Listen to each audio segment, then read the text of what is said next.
Welcome back to the end of Season 5 review here on Dog Turds into Diamonds. Let's get this over with quickly, shall we? Now, do you know what?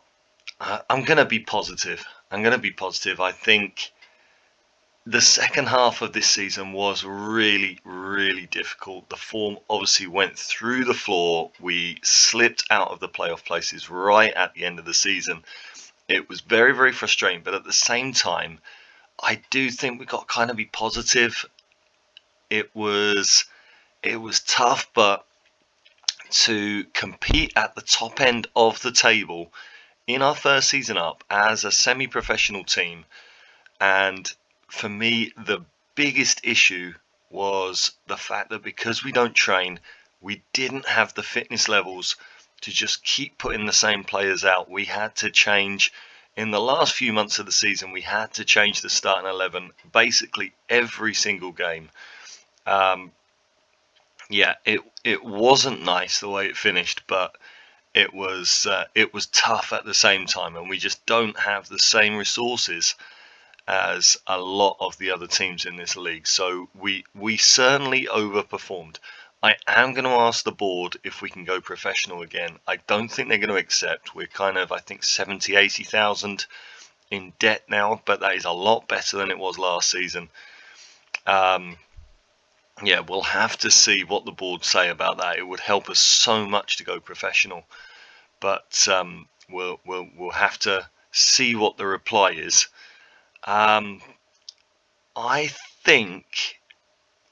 I think if we can get a better quality of free transfer this summer, and there's the other problem that we're only dealing in free transfers, if we can find players that I think we need a minimum of probably 4 or 5 players to improve the first 11, if we can find five free transfers that improve the team, then that can obviously push us up another level, and we can at least be one of those playoff teams next season. So I don't think all is lost. I think for a first season up, it's a good solid start to life in the Vanarama National League. We've just got to try and improve it. So let's get ourselves into the end of season review. Going through our new signings. I think it was a poor season for signings, wasn't it? Callan Gallagher-Allison, 23-year-old centre-back. He was brought in as a squad player, and you have to say he did a decent job as a squad player. The great thing about him is he can play all the way across the back line. He can play either full-back position and centre-back. He only made 12 appearances, but he had a very good average rating. I guess looking at that, I probably want to renew his contract and keep him around. Lee Brown, the 35-year-old fullback, again had a decent season. He's a good leader, good experienced pro. I'm not going to renew his contract. I think I don't want to go down that road again. I think I am going to look for younger players who are better athletes, who can cope with the amount of games that we've got to play in this league. Joe Hardy, in the end, I think you have to say he was a disappointment. But he got 16 goals in 35 games. He played a number of games on the right wing, so he was almost 1 in 2.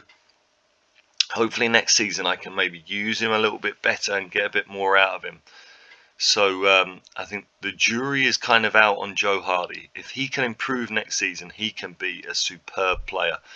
So we'll see what happens there. Matt Butcher, probably. I mean, he's under a 7 rating for the season. Probably not a great signing. I don't think I'm going to renew his contract. He's very, very good mentally, but he is kind of limited technically. And as you know, all our players lose technical ability through the lack of training as time goes on. Adam Smith, the goalkeeper from Stevenage, played 11 games. He was brought in as a backup. He did his job. Again, I've got to consider whether I give him a new contract or not. Liam Gibbs, the non-league Iniesta, a little bit disappointing. He did get 10 assists, which was his main role. Only scoring 3 goals was certainly disappointing. I'm going to give him another chance because his stats are just that good, or his His ratings are just that good. Yeah, he was a player that I thought could push us to a new level, and he didn't really do that. So a little bit of a disappointment with Liam Gibbs.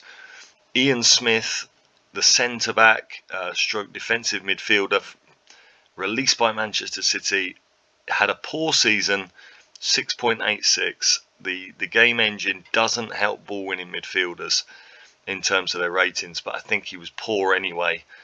But he's only 20. I think he deserves another opportunity. He does still have a contract, so I think we've got to go along with him. He's, again, a little bit like Liam Gibbs. His ratings are that good that surely he's got to come good at some point if we stick with him and put a better team around him. So that's going to be the aim with Isaac Smith. Nick Radcliffe, the left back, bought him from Manchester United. Only played 15 games, was disappointing. He is going to leave because he is unhappy. He's another player with excellent ratings. He's still only 19. I think if we could keep hold of him, I think he'd be a fantastic player, but he's definitely going to leave us. So that is a shame.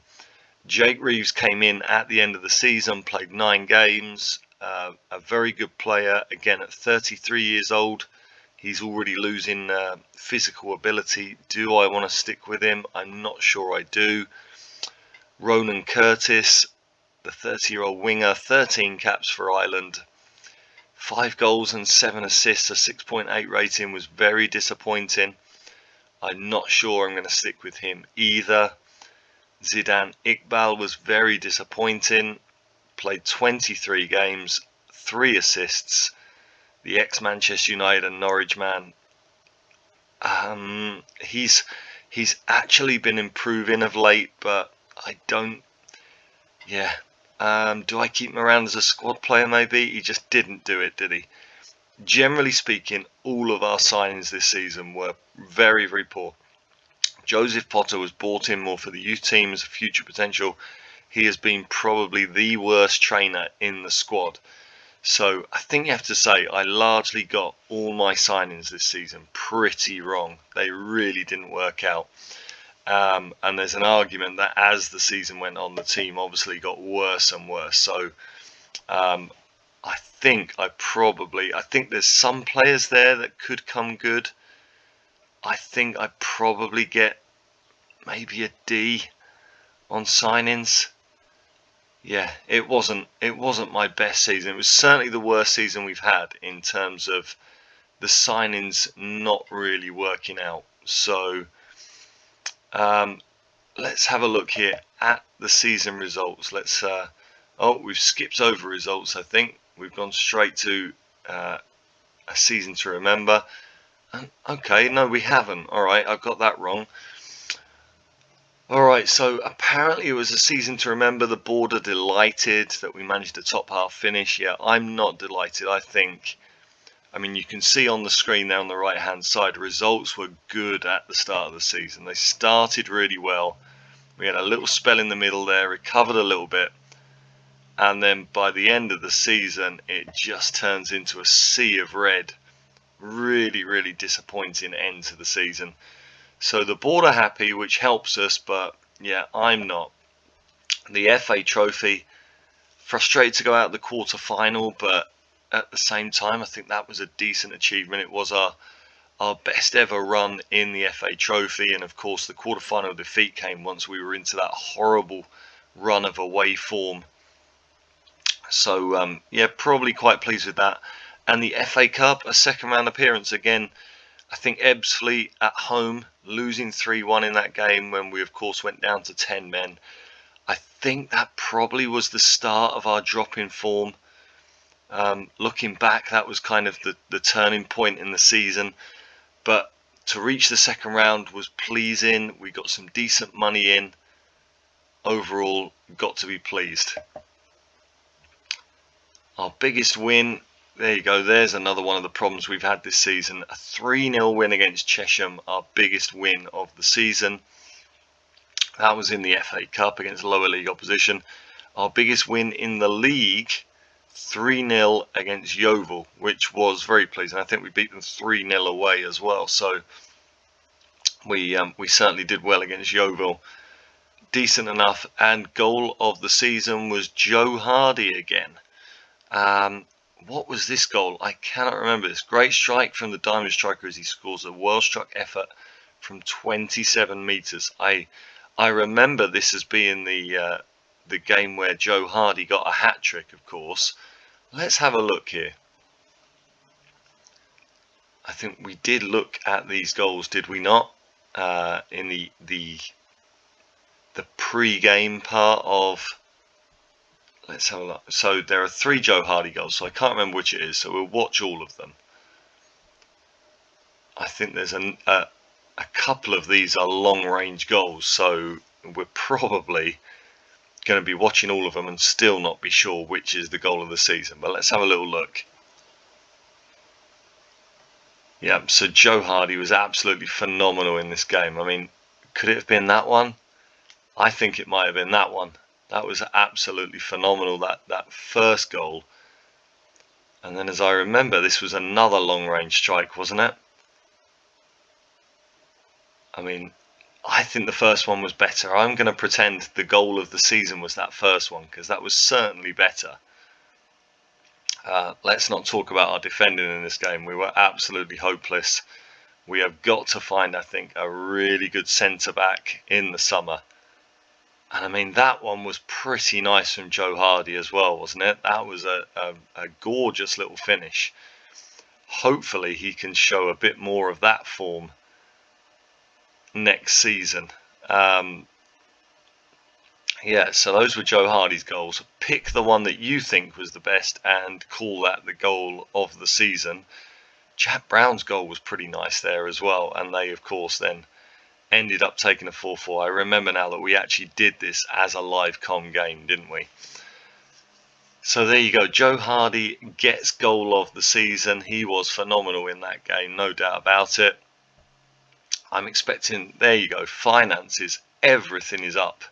We did really well. We started this, because the season started so late, we were nearly 200,000 in debt by the start of the season. And I think we're around about 80,000 in debt right now. So I think we've made a profit of kind of 120,000, largely due to the FA Cup success. But that is a really good season. I'm very, very pleased with that. Obviously, every avenue stream is up on the season. Moving to a new stadium, moving to Northampton Sixfield Stadium has really helped with the match day income, and shirt sales are up. We've now sold 259 shirts. We still don't have a shirt sold for every season ticket holder. I mean, how can you be a season ticket holder and not buy a shirt? That's a bit frustrating, isn't it? We should at least be selling a shirt or two for every season ticket holder. And then the other fans that come along to the games that aren't season ticket holders, and none of them buying shirts. Yeah, I'm not very impressed with that number.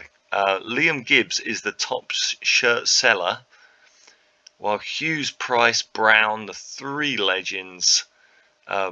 Again, I said this last year, certainly Hughes and Brown are legends. Price, top scorer 2 seasons running. I mean, he's approaching legend status, isn't he? And then Ronan Curtis was one of the top selling shirts. There you go. Maybe I've got to think about if I let him go or not.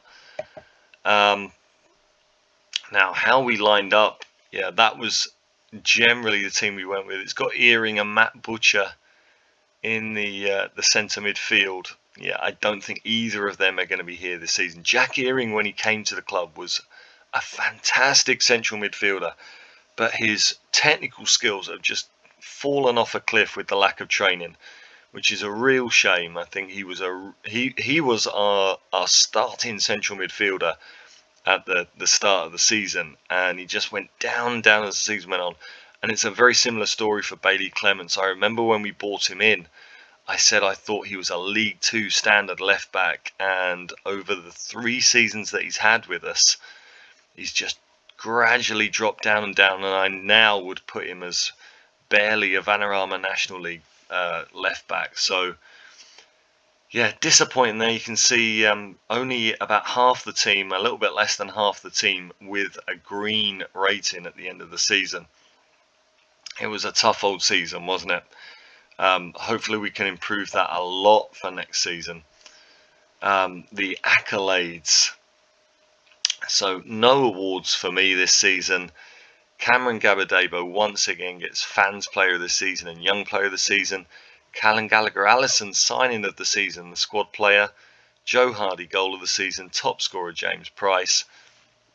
James Price did make himself a Vanarama National League standard striker by the end of the season. Credit to him. Most assists, Liam Gibbs. Most player of the match awards, Cameron Gabadebo. 10 short of his 16 from last season, but he did get the highest average rating again. And Jack Brown had the highest pass percentage. So there you go. Well done, Jack Brown. He is also planning to leave. As I hiccup there, he's already planning to leave due to lack of playing time. And then record breakers this season, very few of them.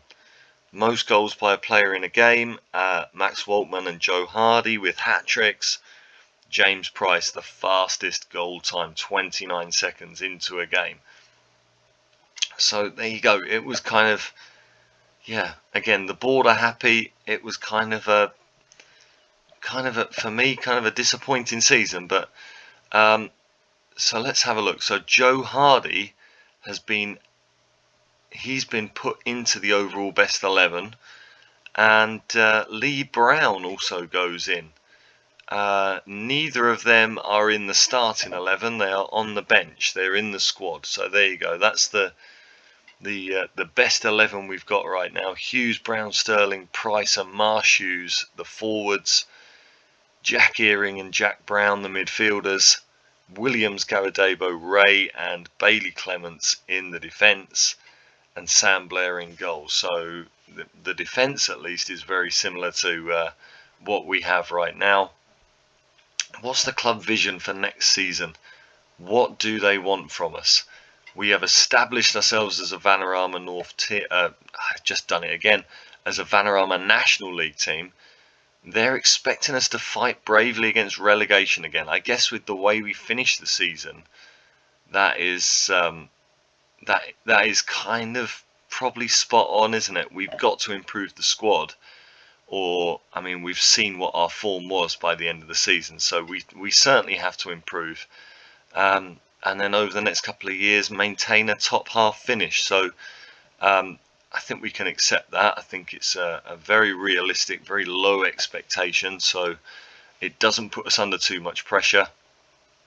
Yeah, I think we'll leave it there. I spoke the last time we were here a little bit about what I'm planning for next season. Now, I don't know if this will be the formation I go with. I would like to go back to the 4-3-3 with wingers, or the 4-2-3-1 with wingers. Got to have a look and see what we can do about that. But I think certainly, yeah, I am looking. I think Gabadebo is replaceable. I think the forwards are replaceable if we get someone exceptional. I think I'm looking at having at least 5 new names in that starting 11 for next season. But we'll see how it goes. All right, we'll leave it there. Yeah, I don't know. I'm conflicted. It feels like it's been a really tough season, but at the same time, it feels like we've done okay overall. It's just frustrating when you're in a strong position and you end up missing out, isn't it? But we'll leave it there. We'll see you next time. Bye for now.